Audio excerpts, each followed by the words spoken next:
welcome back to another episode of Digital Recruiter Podcast. This is the first recording for 2026. I think this will be coming out in February. And by that time, our guest at this company will have a new name, and you will have known them as Quil.ai, but they will be rebranded to CoRecruit. So make sure to look out for that. If you're listening to this podcast, you're in the recruiting space, you probably already know of Quil. You might already be using them. But if not, or if you want to learn what they're up to, this is going to be the episode for you. I have their VP of Revenue, Josh Kirkham, on with me today. Josh, how you doing, man? Doing well, Clark. Super excited to be here. Very excited to talk about CoRecruit, which was Quil, why it happened, just everything and anything AI and recruiting. Yeah. Very excited to be here. I love it. And first of all, just got to congratulate you on becoming a new dad with a little girl. So congrats on that. And I will say the energy, everything you bring is inspiring for being a new dad and all that. I know what that goes into it, but just want to say congrats on that because that's a fun time. It is a great time. It's been awesome, kind of learning curve as we've been going through. But honestly, Tess has made it very easy on us. So I'm very, very grateful as well. I love it. So it's fun, and it's fun to be. We talked about there's different motivation. Not that we need it in January and Q1 and resolutions and all that good stuff, but nothing lights the fire under you like that. And it also like a rebrand. So yeah, let's dive into it. I want to dive into kind of your background, how you got into Quil and CoRecruit and all that. But let's just rip the Band-Aid. What inspired the rebrand? The rebrand was really around the expansion of what we're actually helping our customers with. So the original thing, even just talking about like the Quil story, this is actually our second rebrand since we've been a company. So the original vision for Quil was called Sales Queue. The background from our co-founders, one was actually a sales leader. Him and I worked together at a company named Vidyard many, many years ago. So it's kind of like Loom is another very popular name in that space that we worked with together. But the big thing that we found as like revenue leaders is that CRM hygiene is just horrible, right? It's very inconsistently done. It's very hard to forecast business, especially when that's not put in there properly. And so Ryan went down this journey to see how can we start to automate CRM hygiene. At the time when he had started what was then Sales Queue, I was over at HubSpot building out their Canadian division, and it was a very apparent problem even there. And it's crazy because that was one of the coolest, fastest growing CRMs in the history of CRMs. And I had a weekly stand-up meeting with my team from 2 o'clock to 4 o'clock every single Friday. And all we do is just make sure that HubSpot was up to date. And so as Ryan was doing the original MVP for Sales Queue at the time, he was asking, hey, Josh, would you mind actually being a part of our like initial kind of testing group? We'd love to hear your feedback, especially because HubSpot is one of the platforms we wanted to integrate with. And so Ryan ended up starting that. And then we started getting a lot of inbound traffic actually from the recruiting space. And people would say, any chance you guys integrate with Bullhorn? Any chance you guys integrate with Locks over there? And so Ryan and Jordan were like, hey, no, but maybe we should. And so it was actually January 2024. So just 2 years ago that we decided to fully pivot our ICP from doing this for B2B tech sales to actually more to the traditional agency recruiting realm. And honestly, it's been the best transformation we've done since. And so at that point, they had transitioned from what was Sales Queue to what was now formerly Quil, just helping from more of a note-taking and automating ATS updates. As we're going through this next part of the rebrand, the really big thing that we started to understand is that our product has evolved so much just from being a basic note-taking tool. Now from Quil's perspective, we take notes for you. We update your database after. We integrate with about 40 different systems to do things like upload customized notes back into your notes section or activity section. We'll update fields inside of that database for you, as well as action or activity types, depending on the platform you're using.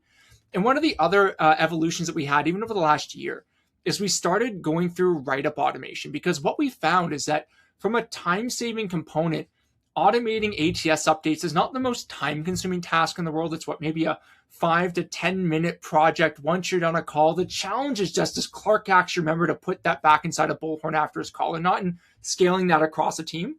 The big thing that we found was a big challenge for teams is actually write-up automation.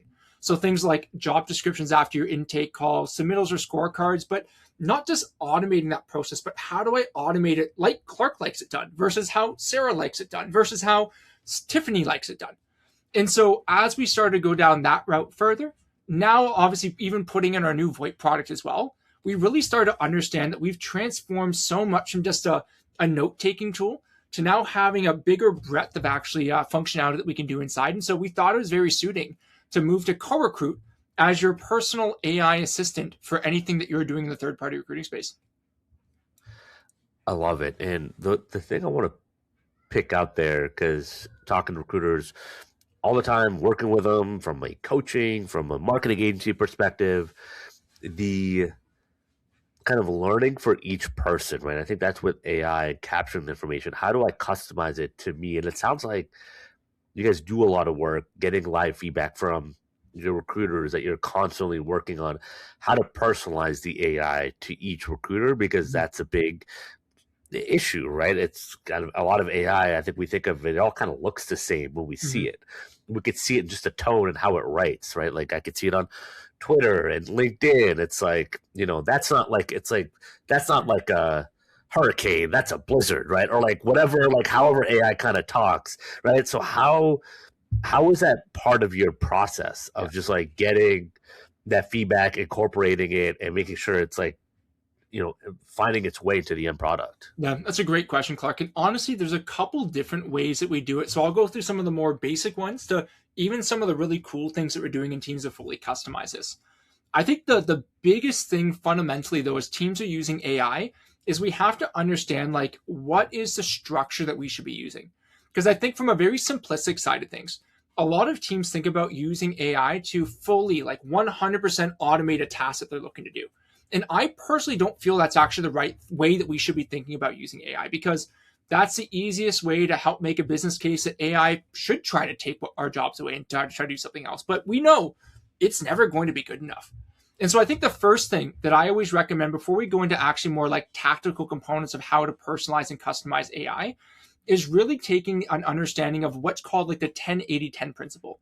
Now, I totally stole this from much smarter people than myself. Actually, Dan Martell is a tech founder and investor that talks about this a lot, but I think it's so applicable when we're using AI in general. So the way the 10-80-10 principle is really framed out is the first 10% is making sure that we're getting an understanding of like, what is the task that we want the AI to do? So is it customizing a write-up for us? Is it a job description it's looking to create? There's other best practices that we'll go through in a second, especially to get that first 10% down. The goal of AI then is to do that middle 80% of the work. So it puts all the context, all those components in for what you're looking to see. But I find the biggest missed detail that teams have, especially when they're thinking about using AI, is that last 10%. Because my favorite analogy is always, Clark, growing up in Canada, it is a bilingual country. So I was in French immersion as a kid. And one of the biggest things we did even 30 years ago is you'd go to type your essay out in English, put it into a French-English translator, and hand it in for submission. And everyone knows exactly what I'm going to say here. The teacher came in, big red pencil. This is all this blah, blah, blah. It's no different as we're looking to use AI in general. So I think the really big thing that people need to understand, especially how to get the most out of AI, it should get you 90% of the way through that finished product. And then it's up to us to make sure it's actually in our writing style, tonality is correct, and it's actually covering all those right components that we're looking to use. And when used properly, again, it should automate about 90 to 95% of that work for us, but it should never be 100% automated, because what's the purpose then of having that end recruiter if it's just going to be fully automated without those human components added in? Your clients are hiring you because of what you do as a consultant or recruiter, not because of what some automation tool can do. Now, before I go to the next piece, I can see you chomping a bit here, Clark. What's the next? No, you get me fired up. I love it. No, go ahead. So I think the other really big thing that we like to understand around how do we actually format these notes properly. So again, this first 10% of that 10-80-10 principle, the biggest thing that we found that helps drastically is what's called a one-shot prompt. And that's just a really fancy way of saying, give it an example. And so we find, especially when you're looking at things like notes that you're tracking inside of a database, there's structures that you can use just using prompting to try to get the outputs you're looking for. But especially when we're thinking about things that are like client or candidate facing, what I can actually do is grab an example from you, Clark, of what you feel good looks like for any of that documentation you'd like Quil to use. We just upload that inside of our prompting screens. And so that way, as we're creating that content for you, we have an example that we can base it off of. So we can see your writing style, your tonality, some of the formatting that you're looking to use. but the AI can now put in that new context. And so this is one of the biggest things that we're seeing from teams, especially when they're looking to accelerate things like that write-up automation, but getting them to about that 85 to 90% of that finished product. So all they have to do is those finishing touches on it, because especially with job descriptions, submittal scorecards, any of that content you're looking to create, most teams are finding they're spending 20 minutes, sometimes up to an hour plus, depending on the level of that role that they're looking to fill, creating this content. If you could cut that down by 90%, that just increases your throughput exponentially for what you can actually produce as a recruiter as well. I mean, we got to clip whatever that was, 3 or 4 minutes, because it's perfect. It's gold. I mean, I feel like that is how it should be used. You articulated it so well. How we use that in our day-to-day is like call recaps after every call, right? It's transcribed. We have summaries. And I'm just spending literally a minute or two on each client recap, adding the notes because I was the one that did the call, right? And just edit, and then off it goes, right? Then our operations assistant gets it out. And that's like, but before, that was a huge bottleneck for me on the consulting side, right? Was getting the notes, everything. Like that has saved me hours and hours and hours. The same thing with content creation, right? We have the right, we have the transcript, we ask the right questions, get the right answer. AI, what it does is it chunks it for us. Instead of a human having to do it, it chunks it super fast. And then we go in and it knows those sound, the format, and the tone that we want, but we can't rely on it, right? Yeah. We have to go in and we're editing. We've turned into more editors because we've already done our creator piece at the beginning, but then we're spending a couple hours editing thoroughly, rewriting everything else. We've turned from the writer to the editor, and that is what saved it. But just to rely on, okay, it spit out the post. Here you go, client. That's people come to me because that's what they've been delivered by other marketing agencies. And they come to us like, no, I don't care if you leverage AI in the process, but I want it to look like it's actually my words, right? Because it's lost the voice. Yeah. And all that. So you have to have the system and the discipline, number one, to know what you're looking for and understand good content. But then to go in, if you do that right, what could take you 10 hours before, now it could take you 2.5 hours. But you still have the human involvement. So just to kind of give different examples of what that looks like, because we've identified that, but I haven't heard it in the recruiting space or software HR tech like you just described it. It's all like, here's the feature.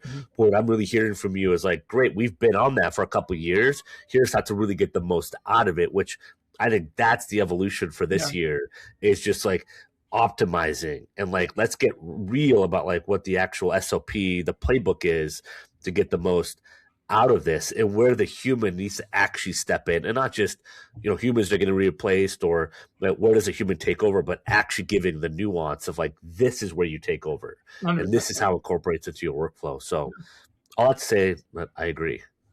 I think the biggest thing that I've learned just being as a business leader over the last couple of years here is that there's so many flashy things out there, and some work really well and some better than others.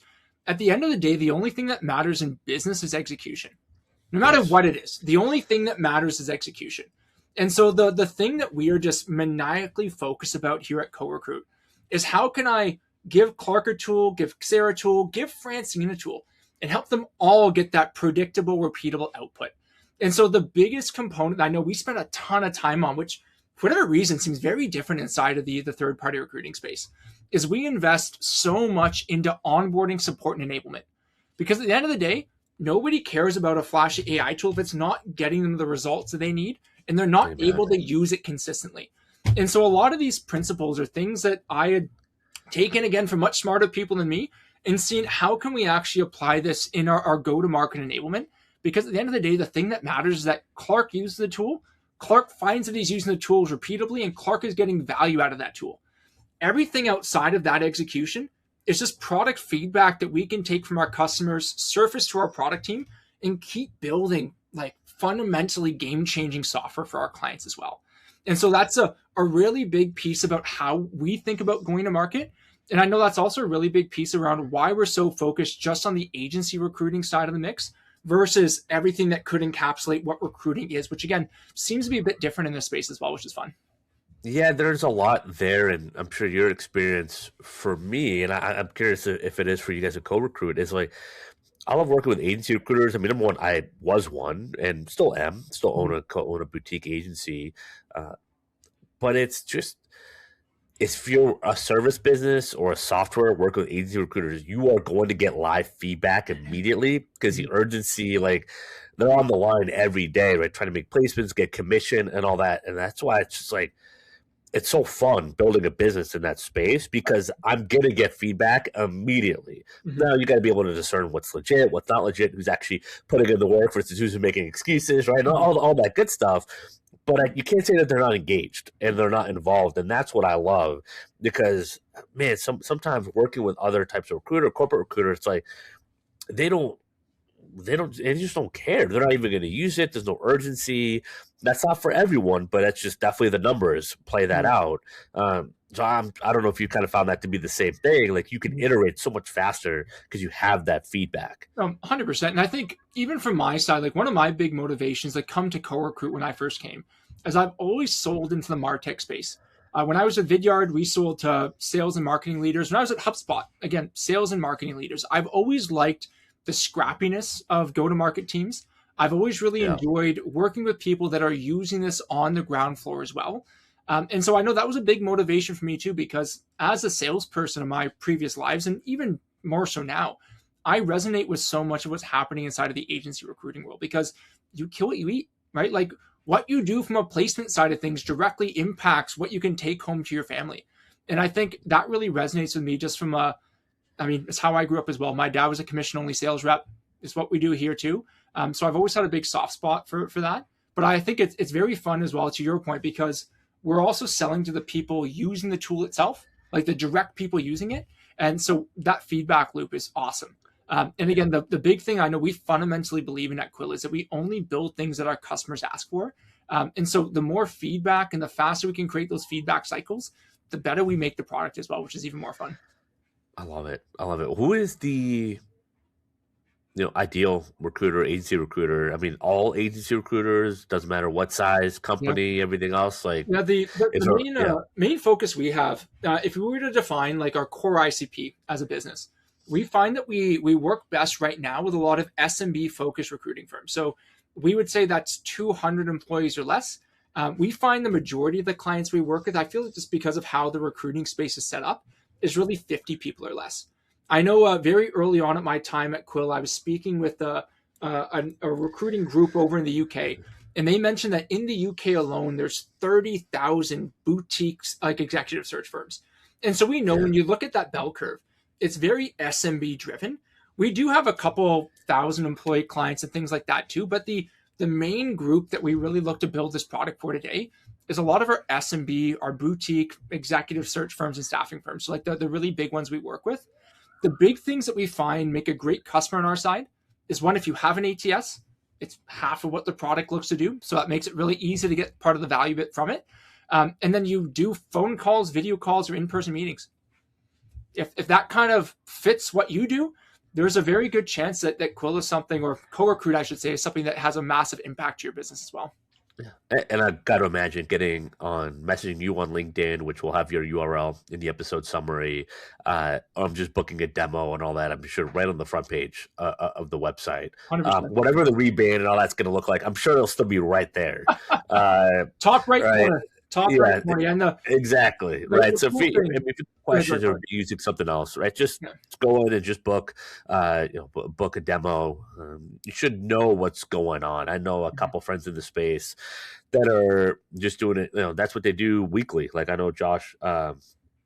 There's just different people that excuse me, not Josh, Joel Algie, right? He's got 1 million followers all across Instagram and all that. Like he's like, I demo stuff every week. Like I just want to know what's out there and what's new and what's improving, and re-demoing stuff they demoed a year ago because things are evolving quickly or there's a rebrand and all that. So I think it's always good to kind of have that information and not spend hours every single week, but spending an hour or 2 a week just kind of seeing and being what's updated and what's new in the space, and not Mhm. maybe buying everything, but making informed decisions. Yeah.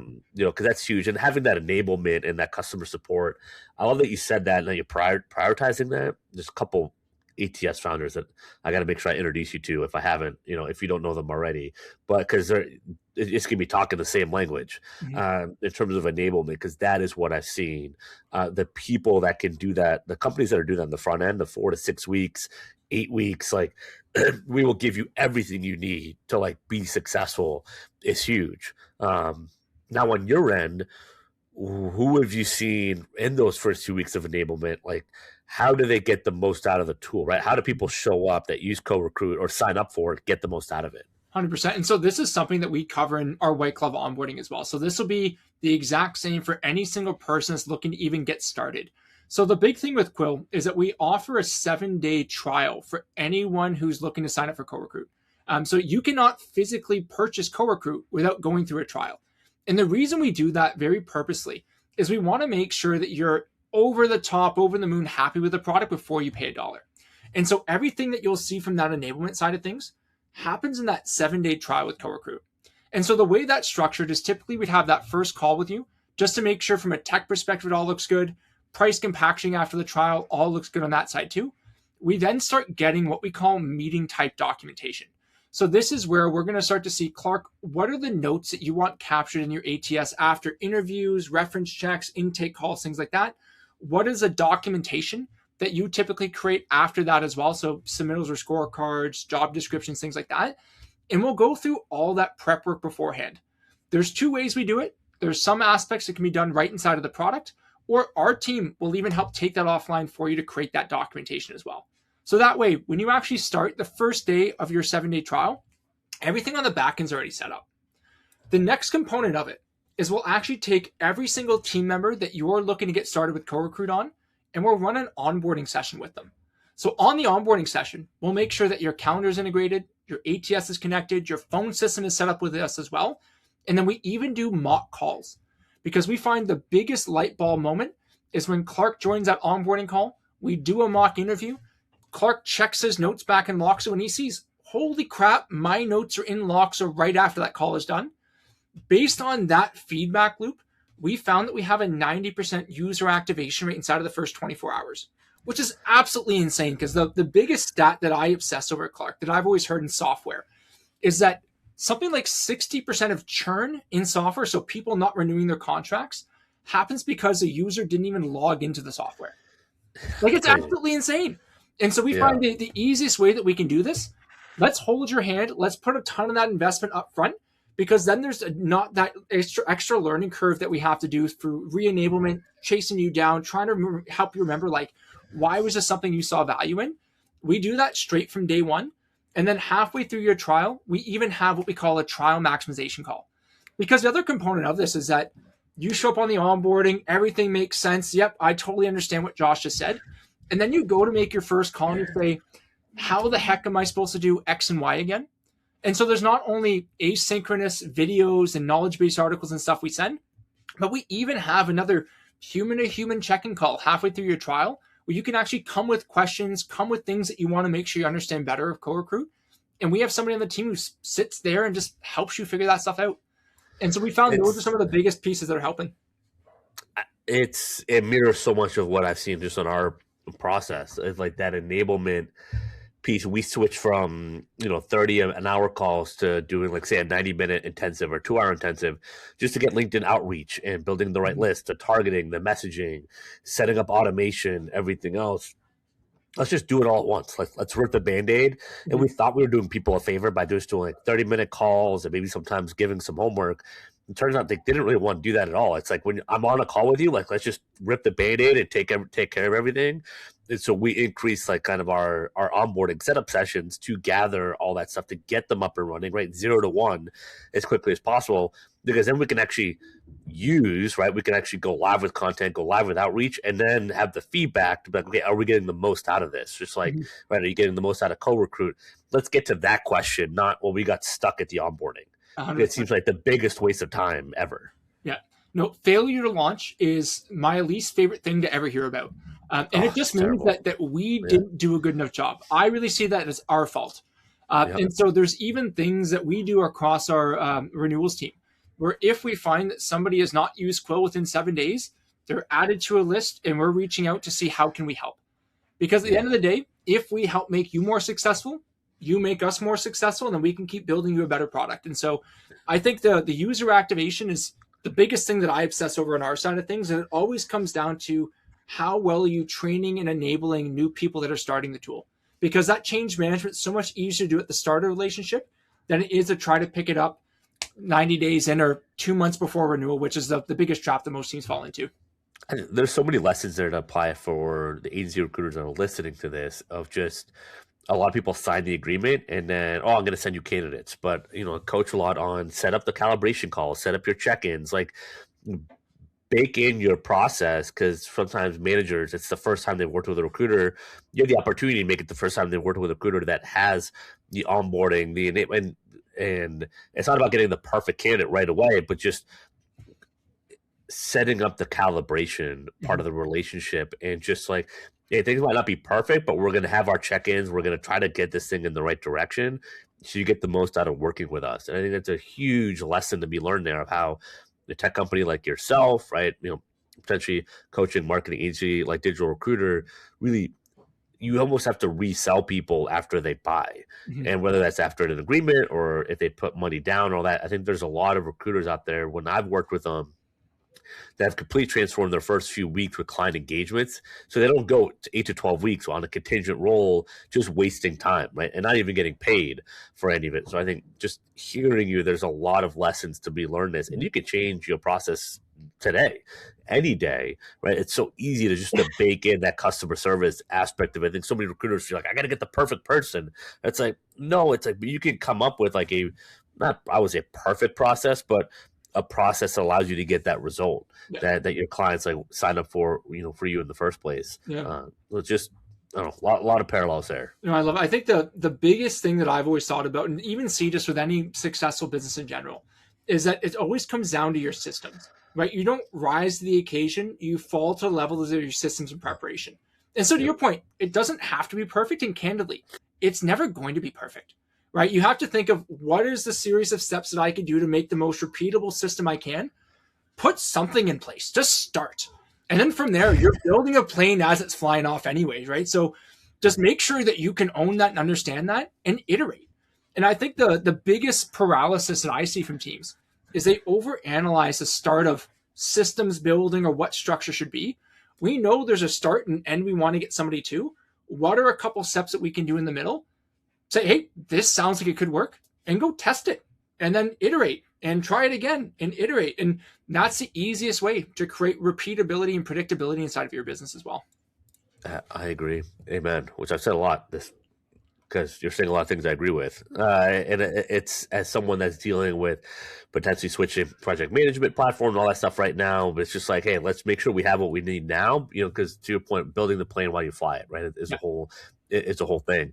Well, let's talk about the releases that you're gonna have. You got VoIP coming out first, right? I think it came up to customers. By the time this is live, I think it's going to be live as well. Talk to us about that, why that was important for you guys to get out there and launch this year. 100%. So the biggest thing that we understand is that if you can help own the communication channel, you make it so much easier for teams to use. So when we first launched what was Sales Queue, so first iteration, B2B tech sales teams, 95% of conversations happen over video calls. So it's super easy just to have a bot join account event and go. As we started to evolve and started working more with boutique search teams, executive search teams, and staffing teams, we understand the phone is our greatest weapon. And it's candidly where most conversations end up happening for teams, whether that's early on through business development, all the way through to very late stage conversations with clients as well. And so one of the biggest things that we had people asking for is, could I consolidate tech and just have one vendor, Quil, that could do it all for us? And so based on the feedback that we were getting with customers, because again, we only build things that our beautiful customers ask for, we decided to release this VoIP. And so what it'll help support is inbound and outbound calls with a voicemail. Nice and easy. You can purchase a phone number. You can even keep your existing cell phone number if you would like, and leverage it through our VoIP platform as well. So we have a lot of different options from there. And then for any teams that do have more specific requirements, like they need SMS, which we don't currently support, but that is on our roadmap for later this year. Maybe it's things like call trees, round robining, or power dialing. We also have 10 plus different VoIP integration partners that we work with through Ring Central, Zoom Phone, 8x8, and others.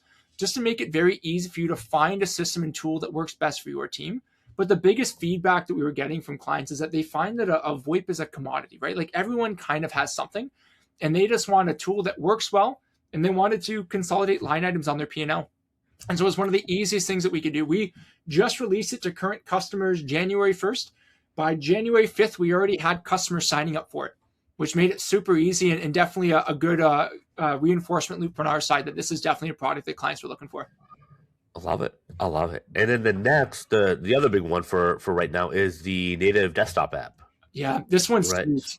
So there's a couple really big things with the desktop app. One thing that we've noticed, especially inside of executive recruiting, is that a lot of times people can feel that bot showing up on the call can be a bit of a distraction.